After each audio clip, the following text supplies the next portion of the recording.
And your job as a leader is to maximize the potential of the people under you. That's your job. It's not to win. If you maximize the potential of the people under you, you're going to win 99% of the time, honestly, because it's a competitive landscape and no one else is doing that. But you don't want to focus on winning. You just want to focus on this moment now, maximizing that potential. And as I was saying earlier, the number one thing that causes people not to hit their potential is they give up. They just get scared.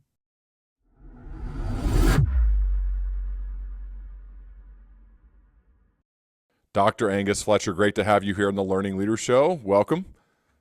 Thanks, Ryan, and feel free to call me Angus. Angus, got you. Okay. So, Angus, I saw you were recently awarded the United States Army Medal for Leadership Training. It's a big deal. And I just had to dig in here. I'm not a veteran. I have not served. However, I hold them in highest esteem. People know from listening to the show. I have had a lot of them on. But you receiving this for training, what happened? Tell me more about that. Yeah, well, this is kind of a shocking story insofar as I'm myself not a veteran and want to make clear that I'm the last person you would want to call to defend you in a firefight. That's definitely not in my DNA or my training. But essentially what happened is I was working with a lot of business schools. I was working with the University of Chicago Booth. I was working with Wharton. My home institution is Ohio State, but I work on parts of the brain that are often neglected in other parts of business training. And so I was working with these other areas, and a faculty member at Booth called me up and he said, Angus, how would you feel about talking to the US Army? And I said, I don't actually know. Why does the Army want to talk to me? And he's like, don't worry. The Army's just interested in some of the training that you develop to train leaders. And they're interested in helping some of their younger officers make the step up into these leadership positions. Do you think you could kind of work with them to develop some training? And so I did. I worked with them. We developed a new field guide. I then got a call from the U.S. Army Special Operations. I went in and trained a lot of teams there. And one thing led to another, and the Army gave me a medal. Wow. So I'm particularly interested in this area, which sounds like the helping a newer leader become good at it, right? For lack of a better phrase. My first book actually is called Welcome to Management in the Corporate World, when you make that leap from individual contributor to first-time manager, something I've done. And usually, like most of us, we just fail miserably because we haven't been properly trained, and it's just a completely different job. So I'm curious, you don't have to dig into the entire training, but what were some of maybe a fun story or the key highlights of the training that you were doing for those leaders? Well, the first thing I should say is that the Army brought me in because not only do most people fail at that transition, they fail permanently. Oh, yeah. And this shocked me. It turns out that most people, when they fail to make the transition, it's not just that they lose the confidence of the people around them, they lose the confidence in themselves. And they then become unable. And it's particularly challenging for people because almost everything you've learned in the prior phases of your career, you have to turn inside out. Yep. So all the things that have helped you run the system, all the things that have made you a responsible troubleshooter, who have made you responsible at enforcing the rules the way they are, get in your way if you're trying to innovate the system, if you're trying to see the future, if you're trying to make and innovate new protocols. And so you completely have to turn your brain inside out. And when you make the jump, you have no one helping you. Because the whole thing about being a leader is you have to learn to self-assess. And that is incredibly challenging.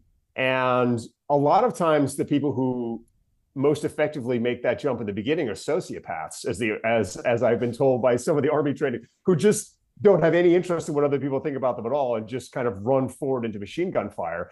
And then eventually they're exposed. But people who are thoughtful people who are open and engaged, they really struggle with that transition because they have to figure out, how do I get myself to assess and evaluate myself and have confidence in myself in this completely uncertain and changing domain? What are some of the things you taught them that helped them or helped prevent them from being not only a temporary failure, but a potentially permanent failure, which is scary to even say? Yeah, no, it is terrifying. So there's two levels of the training, and maybe I'll touch on the most basic one first. Okay. The most basic is simply developing that emotional resilience in yourself. So it turns out that when leaders fail, their failure typically falls into one of three kinds. They get scared. And when they get scared, they start losing a sense of their own direction, looking around to other people for help. They start calling in consultants. They start asking for advice randomly, implementing things piecemeal, and all the rest of it. The second failure is they get overly aggressive. This is a kind of anger response, and they just stick to what their original plan was, and they feel that it's weakness to back away from it, and they just keep driving this harder and harder and harder. And that failure and that anger are two faces of a fight or flight response. So what your brain is having happen is a kind of primordial instinctive sense of I'm under fire here.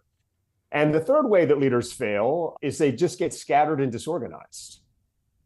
So they try and do two or three things at the same time. They're inconsistent and they lose a sense of overall purpose. All of these are what happened to soldiers when they first experienced combat. And that's one of the reasons why we kind of focus on this emotional piece first. Got you. What were you so good at that made the government, the military, want to give you a medal? Well, first of all, it wasn't that I was particularly good. It was that the soldiers under me improved, perhaps in spite of me. And as you will know— Come on, dude, you know that's not true. As you will know, I mean, as a teacher and an educator, it's nice to take credit for your students' work, but it is largely on them. Yeah. The main thing that we did is we just went in there and we ripped up a lot of the traditional training. Yeah. And we focused, first of all, on helping them find the leaders in themselves. So a lot of leadership training is very banal and generic, and it consists of these platitudes and general principles and rules that all leaders follow and so on and so forth. Anyone who's ever met a leader knows that every leader is unique. That's what makes them a leader. And every leader has their own individual leadership style, and they have to develop that as they go along. They have to find confidence in that in their own unique method. And so the first thing that we would do with every single one of these individuals is we would walk them backwards through their life and say, there's already a time you've been a leader. There's already a time when you've been a leader. And in that moment, you learned to lead in your own way. And that revealed a lot of your own core leadership method, what was unique to you. So the first thing we're going to do is we're going to go backwards to go forwards.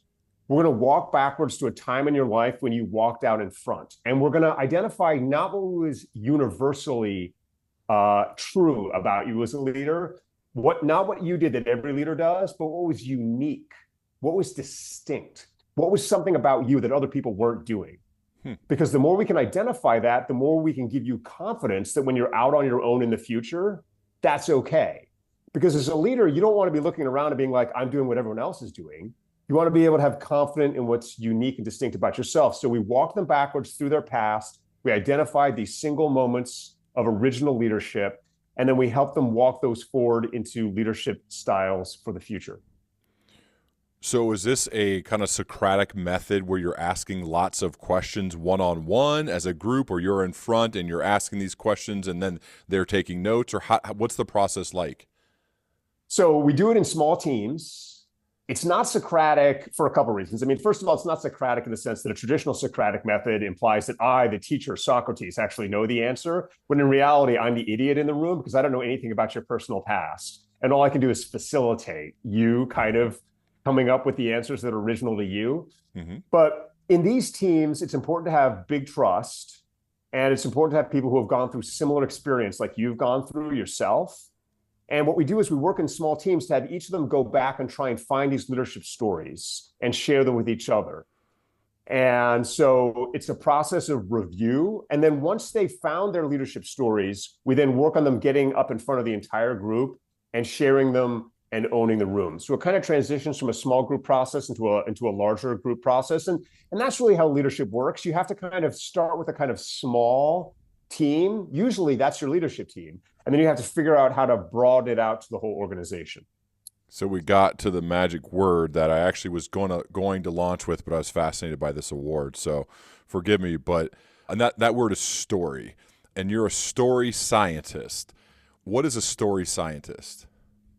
Well, I think it's important to admit that I'm the only story scientist in the world because I basically made up the term.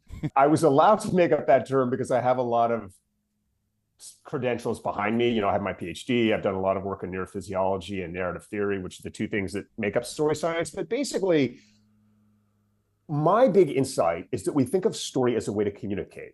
So if you go to business school, you get a book off the shelf, people tell you, oh, story is a way to communicate. Mm-hmm. Actually, the most important story is not the story you tell other people. It's the story you tell yourself.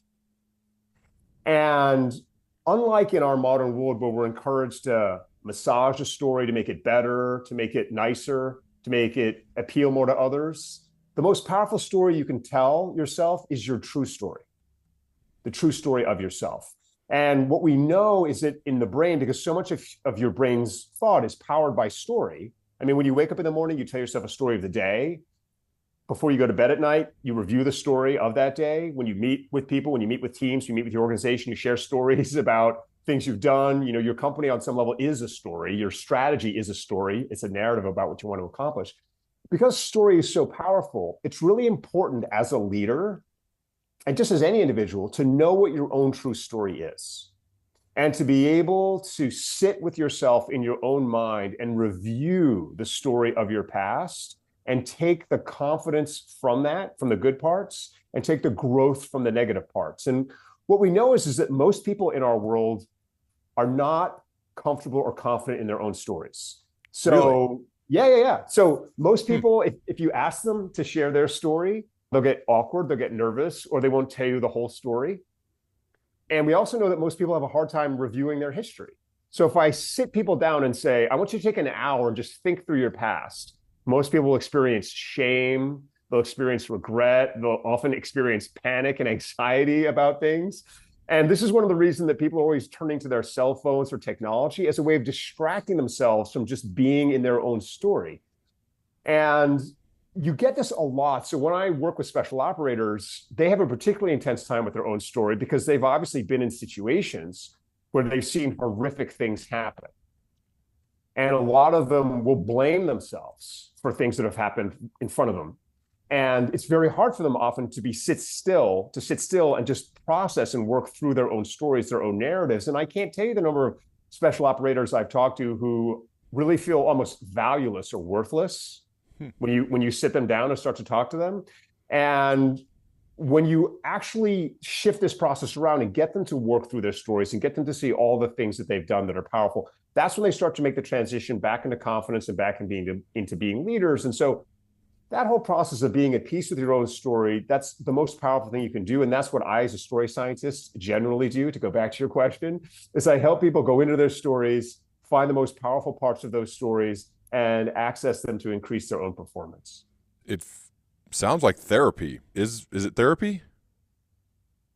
Well, it's therapeutic, but it's definitely not therapy. So what we're focused on is not, so when you think about what traditional therapy is I have a problem and I want to go and I want to be fixed. And what we're really talking about here is saying, actually, you have a lot more potential in you that's in your head. And we haven't, as a world, figured out how to access that because we think of the human brain and the way that our educational systems are built aren't designed to help you access that part of your brain. So most of what we study in school is things like logic or math or numbers or statistics or data or things like that. But as a human being, that's not really how your brain functions most of the time. Your brain functions, like I was saying, through these stories it tells about itself. And so what we do with this work is we identify the stories that give you power. We help you identify those stories in others and in your organization. And then we figure out how to combine those, like we do in these military contexts, into teams that are able to be innovative and dynamic in rapidly changing situations where there isn't a lot of data, where there isn't the opportunity for math, but in which your story is the determining factor. Wow, this is super interesting, man. Okay, let's say, I don't love hypotheticals, but I think we can get to the answer I want to get to by doing it this way. You're interviewing to be the CEO of a great company, okay? And the board sits you down, Angus, all right, man. And this has happened to me in an interview process to be a VP of sales once. And they say, all right, man, tell us your story. What are you all about? What's your story, man? Right? Like, how would you answer that question? So I can tell you the closest I've ever had to that experience. Okay, And cool. I'm Even gonna have better. to redact a couple of details here, but I was brought in to train one of the most elite units in the US military. And I went in their room realizing that there was no reason for them to listen to me whatsoever, because they were already better than anyone else on earth. And they didn't need anything that I had to teach them. And I had never done anything that they had ever done. I had literally never done a single thing that they had done. And so why would they want to listen to me? Well, what I knew, even though they had no reason to listen to me, what I knew in that moment was that there was a way for me to access them and build trust. I just wanted them, even if they weren't going to do anything I told them to do, I wanted them to listen to me. And so I thought to myself, the way to do that is to demonstrate courage. I'm going to come in here and tell them something true about myself that requires courage for me to tell them. And when I do that, I'm going to bet that they're going to recognize that courage and they're going to see something in me which makes them trust me. And so what I did is I got in that room and I told them the story of my most embarrassing failure. And it's a failure I hadn't really shared with anyone, even my wife up to that point. And I told them the whole story completely honestly. And when I finished telling it, there was just total silence. And then they started laughing. And then it was just like we'd been friends for 20 years. And that's when I say the power of your true story. At the end of the day, people want to know who you are. Because if you're going to be their leader, they just want to know, what kind of a leader are you? It's not that they have to agree with you or disagree with you. It's just they want to be able to see as quickly as they can into your core. And the way you do that is you look into yourself and you say, what am I scared to share with them right now? What am I scared to tell this group of people? What do I think will make this group of people reject me? And that's actually the thing you have to have the courage to tell them. Because what you're doing in that moment is you're saying to them, I'm not scared of anything. I can do anything. When I'm your leader, I'm going to do the things that are hardest for me to do. I'm not going to shirk or flinch from things. And by having the courage to tell the parts of your story that are difficult to share, you signal to everyone in the room, because everyone in the room has these same story processors. You signal to them, okay, even if I don't always agree with this guy, even if I don't always like this guy, I know who this guy is. And as long as I know someone, I will follow them. Do you think, though, part of what helped you in that room was, I have to imagine, the guy or girl who introduced you read your background? And when you read your bio, which I will have done at the beginning of this, it is super impressive with all of your educational background, degrees, awards, books you've published. The blurbs you have are some of the best in this book writing industry, from the best of the best. Does it make it easier to tell the embarrassing story with all of that a part of the overall story? Well, you would think so, right? But the truth is that the more successful people are, the harder a time it is they have telling the truth about themselves, because they feel like they have to live up to this image. And I've seen this happen time and time again with leaders, is the more successful someone is, the more they squirm when you try and get them to admit that there's something imperfect about them. Huh. So I would actually say no. I don't think that any amount of accolades or public attention determines your level of self-confidence. I would also say that if you knew the unit that I was talking to, you would understand that there was literally nothing that I could come into that room with that would impress them. There was literally zero, unless I had single-handedly done a Chuck Norris and rescued the president of the United States while, I don't know. There's just about nothing that would have impressed them about me. Yeah. Let's take it out of you and me. If somebody is going to interview for a big promotion, maybe one that they barely squeaked in the door because they don't have enough experience, which is very common for someone who listens to this show, which is they're ambitious and they're kind of ahead of their class, meaning they've skipped some levels and they're going for big jobs, and maybe they're less experienced and younger than other candidates. They're learning leaders, right? So they're ahead of the game. That person, you think, would it be wise for them when the board says, all right, hey man, tell me your story. What are you all about? Why are you here? You know, that type of broad opening, which happens from time to time. You think that is a good moment to go into telling an embarrassing story about yourself, or being vulnerable, I guess is another way to put it. I think vulnerability is the most powerful thing you can do, because vulnerability is completely honest, and it also is what demonstrates total strength. I'll just tell you this. I now have had the opportunity to work with a lot of people in the special operations community who are incredibly tough, incredibly strong. The hardest thing that they face is being vulnerable. But that is the thing that they all tell me is what allows them to transition into being leaders of their own communities. And when you're a young person, you think that the path to leadership is by being perfect, is by being excellent, is being all of these things. You're already all of those things to be in that position. What people want to see when they want to follow you is, can you learn from your mistakes? Can you be open? Can you be humble? Humility is just the most important thing in a leader, and it's the rarest thing, because most leaders, instead of being humble, are insecure. Mm-hmm. And because they're insecure, they overcompensate. But if you can be genuinely humble, if you can get up in front of people and be like, yeah, I know I've done all these amazing things, but I also know that in the grand scheme of things, that's nothing. I know that there are 1,000 people walking this earth right now who have done more impressive things than I. And I know that there are a million people who have walked this earth and passed from it, whose shadow I walk in. If you can have that genuine humility, people will say, okay, well, here's someone who can grow. Because that's really what they want as a leader. They don't want you just as you are now. They want someone who can walk into challenges and evolve through those challenges and help the company evolve through those challenges. And so much of our current culture is based on making ourselves seem more perfect than we are through the internet and through marketing and through social media. And that's just very brittle. That's very fragile. You see people buckle under that almost immediately.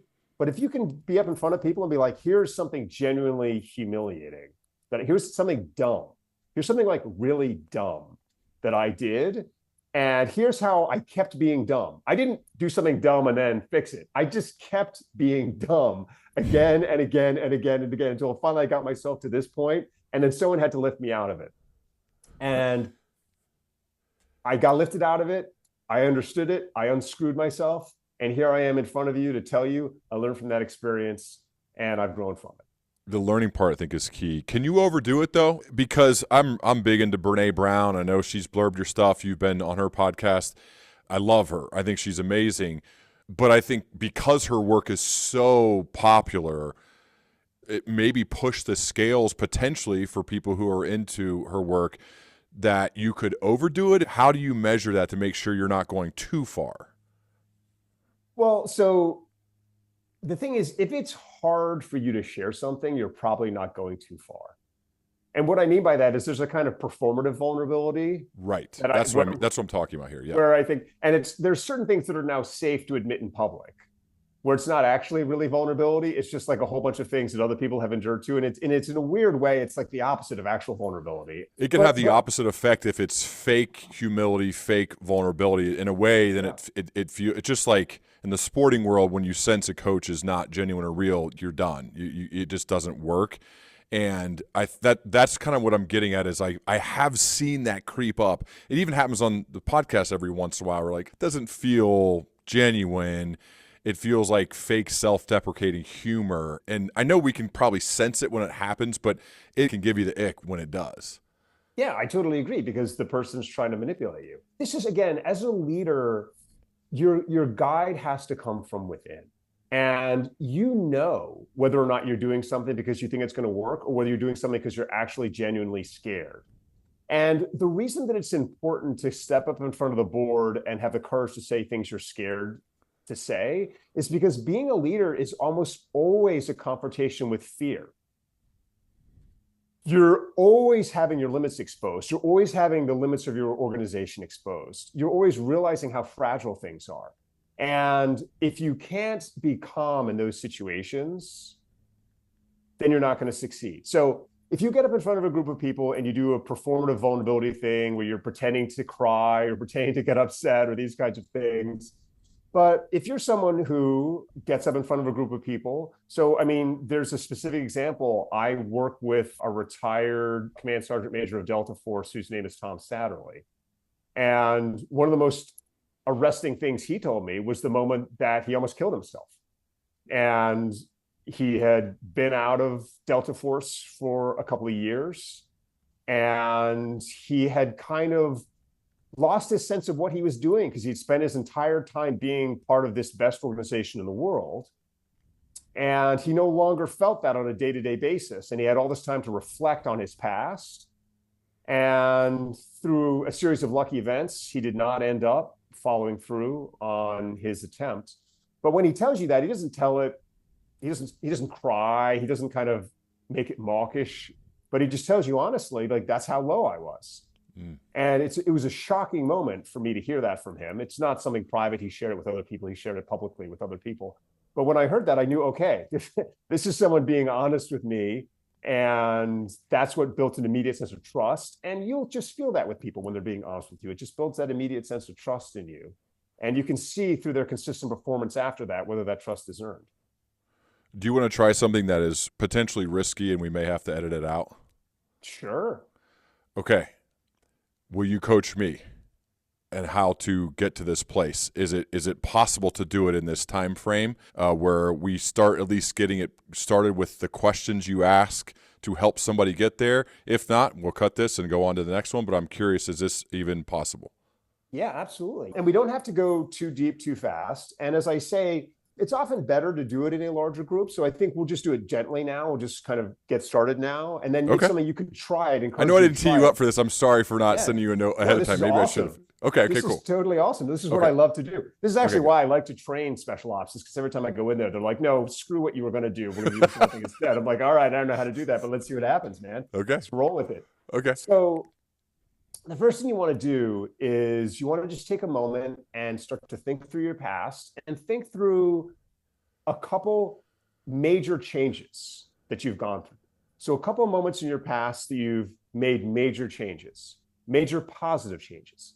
And as you're thinking through those moments of positive change in your life, you want to start to break them down and into the external thing that impacted you. What was the external trigger in your life that made you change? And what was the internal response that you met it with? So as you think through your life now, what were a couple of moments where you think to yourself, okay, I made a big positive change, and I can think to myself, here's what outside my life impacted me, and here's inside how I met that moment and started to grow. Mine almost all have to do with sports, but that was my life for the first 24 or 5 years of my life. So the first moment that came to mind was going from, you want me to answer, right? Yeah, absolutely. Okay. I want to hear this. The first moment in that I'm thinking of was the spring of my 8th grade year, when legendary head coach Bob Gregg at Centerville High School and offensive coordinator Ron Ollery, who would go on to become head coach when Coach Gregg retired, came to me as an 8th grader and said, we want you to work out with us. You're going to have a chance to be the first freshman to ever start at quarterback for Centerville High School, a big Division I school here in southwestern Ohio. And I thought, this is crazy. And it's like, we have actually a quarterback coach who we think could help you improve your mechanics, and you're going to work out in the gym with us, and you're going to run with us, and you're going to throw with us over the summer, and no promises, but we'll see what happens. And so this is a turning point that I still vividly remember, because I didn't think I was good enough. I thought I was a pretty good player. I was pretty good growing up at all sports. Didn't think good enough. And what happened was I felt like I learned the power of somebody believing in you to help. They believed in me more than I even believed in myself, and I wasn't even sure why. But what that did is it injected this confidence, and it made me want to work out harder in the gym. It made me really want to work on my mechanics. It made me really want to run a lot more to be overly prepared for when the season would start. And I'd say that's part of actually why I do this show, is because I understand the power that leaders can have on other people. They can lift them to levels that even the people didn't think they were capable of. If you buy in, right? As a follower, if you buy in, I was following them. And so that was the first moment that I think changed the arc and the trajectory of my life, that I'm still writing to this day because of those two guys. So When they came to you, you must have been scared Yes. because you just told me that you didn't think you could do it. No, did So not think I was actually, good enough. No. the person you had to fight was yourself in that Yes. moment. You had to fight yourself. And there had to be a moment where you confronted yourself. So there had to have come a moment during that training. And you can keep this moment private or you can share it if you want, but there had to come a moment in that training where you knew you weren't good enough. You realized I'm actually not good enough. And then you had to overcome it. So there had to have been a moment where you gave up. Part of you gave up on yourself, and another part of you said no. And it wasn't just about the coaches encouraging you, it was actually about you leading yourself. There was a part of you that learned to lead yourself. So, can you think of a moment where you were going to give up, where you realized, and there might have been many moments. One of the things I've learned about working with teams as they go through some of these trainings is there's often a lot of moments where you think about quitting, but then there's often one specific moment where you're just like, I'm not going to do it. I'm not going to keep going. But you find something inside. So the very first day of summer workouts in early June, I was told, and I didn't know anybody in the team. I was the only freshman working out with the team, with the varsity. I was told, hey, be here by 5 o'clock in the morning. And that's when the weight room and all of the running stuff's going to start. I didn't have a drive. I was 14, right? My parents dropped me off at 4:55. I'll be early, a little bit early. And as I get there, the whole team had already started working. They were already in the middle of a workout. And I thought, like, oh my God, what am I doing? I literally, as I was walking in, seeing them already working out, I considered turning around and going back, like running back to the car, because I thought they forgot. They told me the wrong time. What happened? And I paused though. I'm like, oh, I got to keep going. And luckily, my dad started driving away, so I didn't even have an option. And as I walk up to them, they're like, what are you doing? You're late. And I go, well, you guys told me it was 5 o'clock. It's 4:55. And they go, 5 o'clock means 4:45. We already started. And I thought, like, oh, I learned what a new clock is for these particular people. 5 o'clock is not 5 o'clock. I am still super early to everything because I remember that day and how I felt like a complete idiot. But you had to kind of push through that in order to say, no, I'm just going to do it. I'm going to keep at it, even if I look like an idiot, which I definitely did. And the older guys were like, who's this guy? Who's this little skinny guy? Like, what is he doing here? And he's late on top of everything. And I could seriously consider, I remember thinking, this is just not for me. Let me go back to the freshman team. See, that's exactly right. And so I want to say two things about that. So the first is, what I like is that you're consistently being modest as you're telling this story. And you're like, well, my dad had already left in the car, so, I couldn't really go back. And there's all these ways in which you're basically claiming it wasn't you. And I think that's good when you tell the story to other people. But when you tell the story to yourself, I always say to people, own your choice. It was you that did it. All the other people that you say, oh, they helped me, that's true. But there were a million other opportunities that you could have just given up. Yeah. And so when you're telling the story to yourself, don't give credit to the other people, give credit to your past self, because that was what... When you're telling the story to yourself or when you're telling it to somebody else? You're telling the story to yourself. Gotcha. When you're telling a story to other people, it's great to be humble. It's great to be modest. It's not a bad thing to do. But not fake. If it's fake, though, it doesn't work. I'm just telling, I did not plan to do this, but I'm telling it as best as I remember it, trying to follow your prompts. But this is really how it went. People who've listened to this know how much I've talked about Coach Greg and Coach Aller. They're everything to me, and obviously my parents are too. But I do think it is important, if you're telling to somebody else, you can't, just like we said all along, it's got to be real. Got to be the genuine element of how you tell it, not this, oh, let me be a little self-deprecating just to kind of get a pop from the crowd. No, I totally agree. What I'm saying is that real leaders activate the leader in you. And I think it's a myth that leaders create followers. I think leaders create leaders. And I think that in order to be a leader, you had to lead yourself. And so I think in that moment as a 14-year-old, I don't doubt that there were a million different things going through your mind, like, oh my God, I don't want to go forward. Oh my God, my dad's gone, all these kinds of things. But at some moment you had to be like, I'm going to lead myself into this. I'm going to confront my fear. And the reason that's important is because when you remember that moment in your future, going back to that moment can help you through any other moment. I'll share another quick story from a special forces guy. Earl Plumley is his name. He won the Medal of Honor. And I called him up because I wanted to talk to him about how he won the Medal of Honor. If you're interested, the story about how he won the Medal of Honor is one of the most incredible stories I've ever read in my entire life. Basically, he's on this forward operating base in Afghanistan. An explosion goes off. He walks out, sees that there's all this haze, starts walking through the haze. He sees 10 Afghan soldiers walk towards him.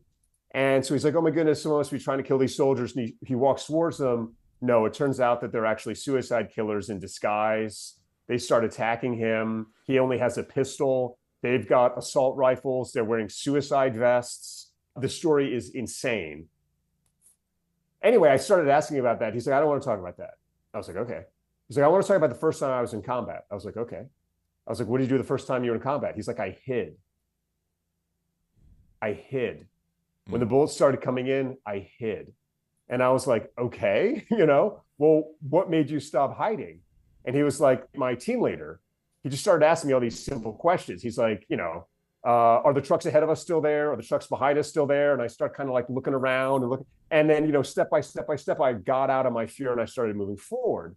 Earl Plumley credits his team leader with helping him through that moment of fear. And whenever he's on a battlefield and he sees someone in their first firefight, he always does the same thing. He always goes over to them, the bullets are flying around, and Earl's like, hey, here's a simple task for you, But the truth is that what that leader did is he helped Earl lead himself. Because after the leader stopped asking Earl to do these things, Earl took ownership of the situation and started to lead. And that's why he was able to walk down this path that eventually led him to the Medal of Honor. And it's the same thing with you. I'm not denying that those leaders helped you uncover the leader in yourself. But at the end of the day, they would want, and the truth is, for you to acknowledge that you became the leader. And that at a certain point, it was you that did it. And so whenever I work with leaders, that's always the thing that I do, is I always say it's good to acknowledge other leaders. It's always good to acknowledge people that helped you. That's important. But you want to remember that story. And whenever Earl Plumley thinks about some future event, he walks back in his mind to that moment that he was scared and he took that first step. And it's the same thing with any leader. As you go back to when you were 14 and you went into the locker room at 4:55 or whatever, you actually go back, and it's that primordial story that helps give you the momentum to keep going forward through all the kind of chaos that intercedes. Whenever I come across somebody who has a real comfort in their own skin and a confidence, but a humble confidence, I have to ask, how? Where does this comfort in your own skin and this sense of confidence I feel from you, where does that come from? How have you acquired that? So this is actually the story that I told that unit. I won't tell you the whole story because there's parts of it that I can't share, but I failed out of boot camp at 17. And I failed out of Marine Corps boot camp. And I was there for all the wrong reasons. I was there because I got to college. And when I got to college, I was just really disappointed with college because, I spent my whole life working to get to college. And then I got there and I was like, this is just more school. Like, why am I here? What's going on? And it just seemed like a complete waste of time. And I just did not want to be a cog in a machine. I wanted to do something interesting with my life. I wanted to be challenged. I wanted to grow. I didn't just want to keep kind of, ticking the check boxes. And so I saw this Marine recruiter walking around. He seemed like he knew what he was doing. I convinced him to kind of give me a shot. He trained me up. I did not do sports in high school. Unlike you, I could not have made, well, technically at my school, you had to be on a team. So I was always on like the 8th grade team as a senior, but I was not even allowed to play on the 8th grade team. I would just sit there with the book, And this Marine recruiter, he trained me up. He trained me up till I got practically a perfect physical score. I was just like cranking out pull-ups, running for days, doing all this stuff, just amazing, guaranteed. And, I've got a big brain, as you probably determined. So everyone's like, oh, this guy's he's gonna be a killer Marine. He's gonna just rock boot camp. Anyway, plane to Quantico, plane to DC lands. I'm just about to take my suitcase out of the overhead bin when I get struck in the face because the guy ahead of me has pulled his suitcase out and it's just like hammered into my face. At the time, I was wearing a pair of glasses that had been specially picked to be indestructible for boot camp. Guess what? They broke in half.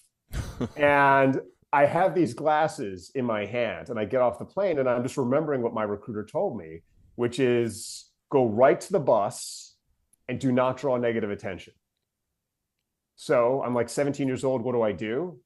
I throw out my eyeglasses and I get in line for the bus and I go to boot camp blind. And I actually attempted to go through boot camp not being able to see. It was a total disaster. There's a lot of funny stories that I won't share. A lot of things went wrong. And also, to be honest, in order to even survive, I had to deflect attention a lot by doing a lot of crazy things and trying to, hide the fact that I couldn't see from everyone. So it was a pretty big mess. But I came out of that experience. And after I came out of that experience, it was like too embarrassing for me to talk about for a long time because I really wanted to succeed at it. And I'd spent so long training, I couldn't even face the recruiter when I came back. But through this recent process that I've been talking with you about, where I started to work with the Army, I met a lot of nurses, Army nurses. They encouraged me to do what I've done with you and walk through my past. I came to this story, I told them this story, and they were like, you should tell that story to the special operators. I was like, I can't tell that story to special operators about how I tried to go through boot camp blind and screwed it up. And they're like, if you're scared to tell them that story, tell them that story. And I did. And once I told them that story, I can be honest with you, I've never been afraid ever to tell anyone anything about my life because I realized I could tell them that. I could tell you anything. Wow. That sense of confidence comes from doing something scary. Is that what you'd say? You stood up in front of a group of very intimidating humans and you did something that you didn't think you should do, or at least you were really scared to do, and then you did it. And I found confidence can be built by providing evidence for yourself that you can do hard things. It feels like that you provided yourself a big piece of evidence on that day. Absolutely, yeah. And the core thing I would say is we're all hindered by our own fears. Yeah. What's really holding us back in life is our own fears. We just build up these walls when we say, I can't do it because I'm scared to do it. And if you just punch through your own fear, you all of a sudden realize I can pretty much do anything because really the only thing holding me back is my fear. That doesn't mean you're going to succeed at everything, but it means that you're never going to be limited. And I can just be honest with you, I was terrified. I was terrified of telling that story. I didn't even share that story with my wife when we got married. I mean, she was like, oh, you went to boot camp? I was like, yeah. I was like, I got a foot infection, which was true. That was one of the many things that happened to me at boot camp. I was like, I got a foot infection, and she's like, oh, okay, that makes sense, And people don't look at me and think that I have any desire or aptitude to be a Marine, so it never comes up in normal conversation. It's not something I usually talk about. It wasn't until I started hanging out with these military guys that they were like, oh, do you have any military background? I was like, kind of. I have like the most embarrassing military background you could possibly have. But it's your own fear. It's your own fear. And there's no fear that's stronger than social fear. Mm-hmm. We don't want to disappoint people. We don't want to appear like losers. We don't want to appear lame in front of other people. We don't want to be ashamed in front of people that we want to respect us. And that's like I was going back before when I was saying, if you want to be a leader and you go to the board, you want to tell them something, at a certain point, you just have to show them, I have no fear. I respect you. I want you to admire me. And I'm going to be completely transparent with you anyway. And I'm going to tell you things that are hard for me to tell because that way that if something's going wrong in the company, I'm going to tell you immediately. And you're going to know if I'm out past my ability level, I'm going to tell you immediately because I'm not here to keep secrets and I'm not insecure and I'm not here to pretend that I'm something that I'm not. So that's really what it comes down to me is facing your own fears and particularly your social fears. I feel like I read a story Adam Grant wrote about the success or failure of entrepreneurs when they're pitching investors. And there was some data provided that the ones who openly stated, here is how and why this could fail, and they were very knowledgeable of that part of their presentation. They didn't hide it. They didn't act like it didn't exist because everybody knows that there's the potential for that with any new business you're starting up. But the ones who were very well versed and open and shared that secured more funding than those who tried to act like it wasn't, or those who left it out of the presentation, meaning they're willing to go there and say, look, this is why this thing may not work. This, and this. Here's another challenge. This is a big thing that we're still fighting against. Those people did better than the ones who tried to act like they weren't that there was nothing potentially scary about investing for them. That's exactly right. And that's not just because of the power of the presentation, although I'm sure it made it more powerful presentation. That's also because when they walked out of the room, they had that same fearlessness to look at all the things that could go wrong. And they had the same ability day by day by day to confront that. Because when you're confronting your fears, you're winning. Instead of putting your head in the sand and ignoring all the things that could go wrong, you're actually being proactive, you're being assertive, and you're evaluating and managing risk and volatility and danger and uncertainty.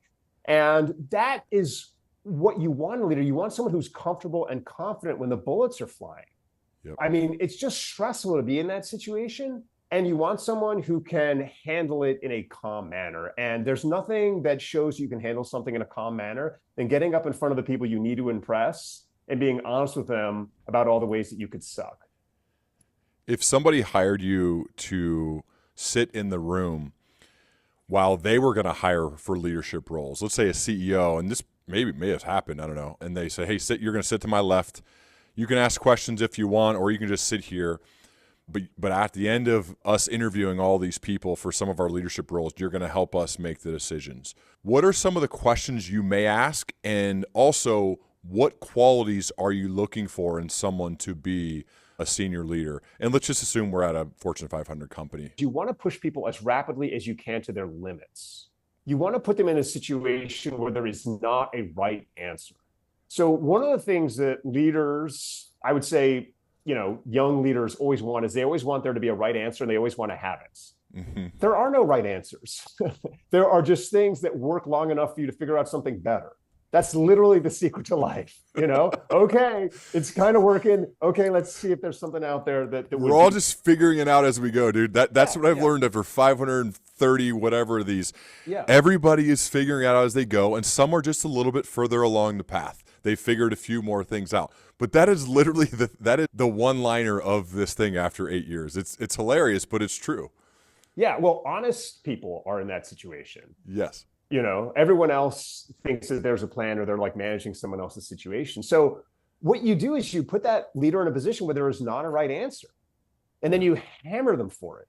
So I saw this, again, this is without revealing any confidential things. When you train young special operators, you put them in these situations where there aren't right answers. So, for example, you pull aside a leader and you're like, okay, your medic and your interpreter are both bleeding to death. You can save one of them. Oof. Who do you save? And and then Wait, what are you hoping to get? What are you hoping to get to learn from that question, though? Well, every answer is wrong. Right? Because if you let So are you just trying to see how their mind works, or what are you trying to gather? No. You're trying to see how they react to the failure. You're trying to see how they react to you exposing their limits. It's the same thing that if you're playing quarterback, and what I do is I basically tell all the quarterbacks without telling you what your progression is. And they just start picking off every single ball you throw. So we have a practice, you're out there, you're just throwing stuff, and every single thing you throw, the cornerbacks are just picking it off all over the place, right? Mm-hmm. I want to see how you come back to the huddle. Do you just come back and just go right into your next progression and do it again? What's your response to that, right? Because that's telling me about your psyche. Gotcha. It's telling me about your core psyche, like who are you as a person? How can you handle these things? And you can just imagine, like, if it's like, well, I saved my medic. Okay, great. Your interpreter is dead. Now nobody trusts you. None of the people who you've been working with trust you anymore. You've broken faith. No one trusts America anymore. Your mission is over, right? And then they'll freak out, be like, oh, okay, I guess I wouldn't do that. I guess I would save him. Okay, great. Now your medic is dead, right? Now, no, and you go through this whole thing. And the point is, there is no right answer. As a leader, there are no right answers. How do you handle that? I just want to see your mental process. And what I'm saying to you in this conversation is, I want to see you go back to when you were 14. I want to see you go back to when you walked into that room at 4:55. I want to see that you are scared out of your minds by me. Like, if I'm not scaring you in that interview, then I'm not doing my job, and I got to find another question that's scaring you. I want to see that you're scared, and then I want to see that you take a gut check moment and you just go ahead with the best that you've got. Responding to adversity is an extremely important quality for you when you're going to make the choice to hire a leader. Yeah. I mean, as a leader, that's all you do. Yeah, you're right. What else is your job, really? I mean, otherwise, because it's easy when everything's going well. It's easy. Like everybody, when you're up by 40 and everything, it's great. When you crush your number, it's easy. And this is happening for some companies and leaders I'm working with right now. My dad would always tell me when I was young manager, I got promoted too early, and I would call him and I would complain, like, God, this sucks. This isn't working. This person's not doing that. I mean, I'm doing everything, man. I'm working so hard. And he'd say, this is why you exist. If everything was great, they wouldn't have managers. They wouldn't need you. The team would just go and crush it. So be grateful for this opportunity to show how good of a leader you are. Right now, not so good. And I'm like, he's so right. He's so right, because I'm not doing a good job right now. All I'm doing is complaining like most people do when things get hard, when in reality, that's why you exist. That's the whole point of being a leader. Your dad sounds awesome, by the way. Yes. I'd love to hang out with him and get motivated by him. So the key there is that if you're up by 40, you're not leading, your team is leading. Your team is leading, right? Like that's what's happening. When you're down by 40, that's when you need to lead, because you go in the locker room and everyone has given up. And you have to say to them, we're just going to fight for the next 5 minutes. We're going to have a kind of, SEAL psychology here. And we're just going to forget about the future. And we're just going to focus on the now. Like, can I survive the next 2 minutes? Can I survive the next 3 minutes? So we're just going to fight. And in those moments, we're going to build that character. And then we're going to know the next time we're in a situation like this, we're just going to fight back with everything that we have. And your job as a leader is to maximize the potential of the people under you. That's your job. It's not to win. If you maximize the potential of the people under you, you're going to win 99% of the time, honestly, because it's a competitive landscape and no one else is doing that. But you don't want to focus on winning. You just want to focus on this moment now, maximizing that potential. And as I was saying earlier, the number one thing that causes people not to hit their potential is they give up. They just get scared. They just stop trying. And as a leader, you have to give them the emotional resources, and then you got to give them the plan. The plan is what allows them to shift from that emotional moment of belief into, oh, this is actually working. So if you just get in the locker room and you give them a rah-rah plan, and then it's a rah-rah speech, and then you go back to the same plan that you were losing with in the first half, not leading. You get them engaged, and you say, and this is the different wrinkle. This is a different trick. And then they start to do it, and they're like, this is starting to work. And, all it comes down to when you're playing sports or in the military and business is not that different, is regaining the initiative. What can I do now that's just a little bit different, that's going to surprise the environment? That's going to build confidence. That's going to get us moving forward, and then we can figure out something better. A lot of leaders, part of their job is to get up and give talks in front of their team, tell stories, share an update, town hall meetings. They do them on Zoom, they do them in person. I would bet this is something you're really good at. You're a teacher, right? You get up and speak in front of people a lot. I know this is a little bit of departure what we were talking about, but it still flows with leadership.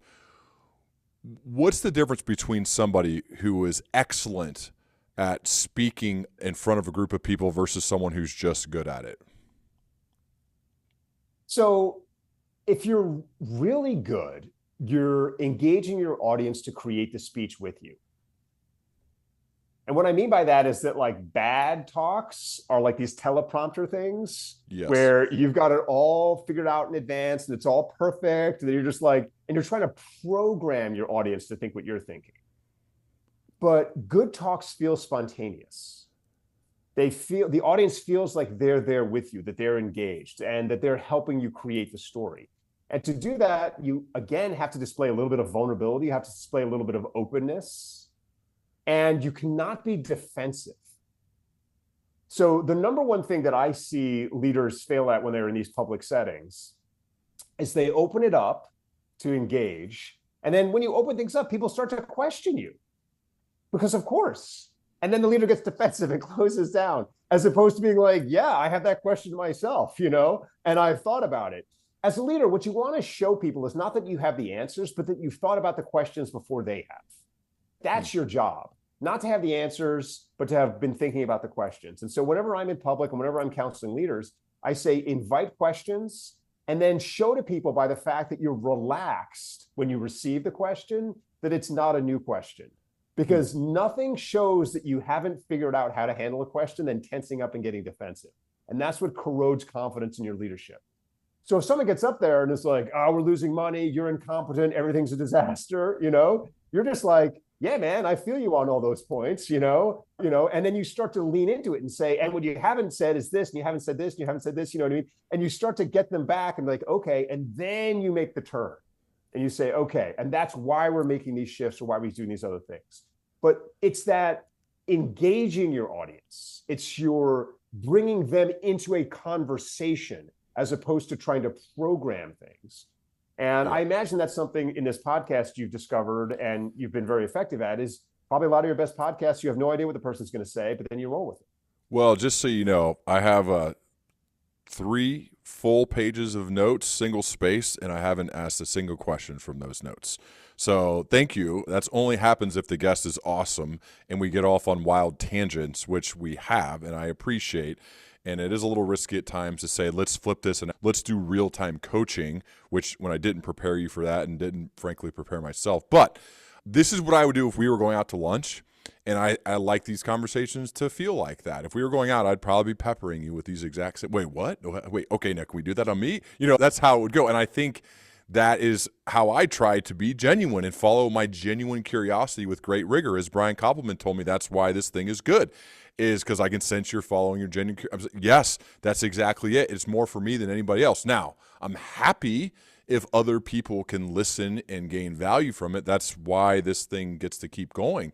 But it's really about, okay, what am I most curious about? I think that can be an attractive quality in people in general, is when you sense someone is just deeply curious about something. I totally agree. And I'll be honest with you. I mean, you mentioned earlier that I was on Brene Brown's podcast. I've never been on a podcast other than hers in which I felt a kind of a more spontaneous connection than the one I'm on now. And I think that's a real tribute to the fact that this has just been a conversation. And I've been totally honest with you. And I said a whole bunch of stuff that I wasn't planning to say on this podcast, and hopefully haven't broken too many confidences. But again, that's what I think leadership is. I think leadership is authentic. It is honest. It's not being afraid to make a mistake because you know you can correct your mistake. And I talk about that all the time with the special forces guys. Is they're like, everybody makes a mistake. Life is a mistake, but the key is the confidence to know that you can come back from it. And it's only the people who don't have that belief that are scared to make mistakes in the first place. And as a leader, you just got to accept a lot of what you're doing is just rebounding and recovering. But that's a great place to be because it allows you to rethink your preconceptions, rethink where you came from, and genuinely innovate. Love it, man. One more question before we go. So you work with students. You're a teacher, so this probably happens all the time. So you may be better suited for this question than most. You're having a one-on-one with someone who's early to mid-20s. They have an undergraduate degree, let's say. They want to leave a positive dent in the world. They want to do good, right, like you have. What are some general pieces of life/career advice you'd give to that person? So the number one thing that I always do when I'm working with my kind of 20-something students is I say to them, you already have the answer in yourself. Life has made you question it. And this happens because our school system does not prepare us to transition into the real world. We spend all of school trying to please this system. We're trying to please our coaches, please our teachers. We're trying to get scores on these standardized tests. We're trying to do all these kinds of things. And as a result, we get kind of decentered. And then when we go out in the world, we're expecting constant feedback from people, like telling us, oh, this is what you got to do, and this is what you got to do. No, you have to develop that internal sense that you're doing it your way. And that is strongest in you before you go to school, back when you're 4 and 5, before you start being programmed by school. And then all of a sudden you lose that. And so what I always say to them is, I want you to go back and discover your core self. I want you to find out who you are. The number one problem we find with people when they feel like they've lost their way is it turns out there's been a moment in their life when they've been scared. And when you get scared, you become much more susceptible to taking other people's advice. And so someone might give you good advice in that moment. They might sit you down and be like, hey, I think you should go to medical school, or I think you should get your MBA, or I think you should do this other thing. And that might be really solid advice, but that's not coming from you. And so you start to live somebody else's life. And so you start to become decentered. And so what I always say is go back, find out who you are, own your own life. And then once you have that, nothing can shake you. You can just walk right up to the gates of hell and you're not afraid because you're like, this is where I die. This is where I make my stand. And so that's the number one thing I work on with people in their mid-20s is to help them get out of the disorganization that has occurred in school and to get out of the loss of self-efficacy that's been created by school to find the drivers inside themselves. That is so hard to do, but it feels like you are really good at helping people do that. I think for me, it's taken many years beyond being 24 to do that. But I love it. We might have to have a round two here, Angus, because there's just a lot of good stuff. I didn't really touch on your books at all. I mean, some of the things we talked about you'll find in your books, but I do highly recommend them. Wonderworks, the 25 most powerful inventions in the history of literature, I think is great. And then this morning I was just reading Story Thinking on my Kindle here, the new science of narrative intelligence. There's just on top of being fantastic verbally, you're amazing as a writer too. So I just want to say I'm super grateful for you being here today and being able to just kind of freestyle with me. This was a lot of fun, and I learned a lot. And I'd certainly love to continue our dialogue as we both progress, man. It was a ton of fun, Ryan, and absolutely, I'd love to feel like I found a kindred spirit here in Ohio. I love it, man. Thanks so much, dude. Absolutely, enjoy it.